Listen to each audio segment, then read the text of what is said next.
Why's too many attempts error? Fix. Getting a too many attempts error on Wise to not panic. Here's how to fix it safely. Step 1. Stay calm. First, stop trying to log in or make changes. Multiple attempts in a short time can temporarily lock your account. Step 2. Wait and retry. Wait a few hours before trying again.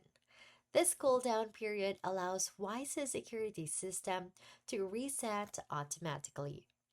Step 3. Reset your password. If the error continues, reset your Wise password. Choose a strong, unique password and make sure it's different from your old one. Step 4. Contact Wise support. If you still can't access your account, contact Wise support through the app or website. They can verify your identity and unlock your account. Too many failed attempts can temporarily lock your account and may trigger security or fraud checks. Once the lock is cleared, you should be able to log in and use Wise normally again.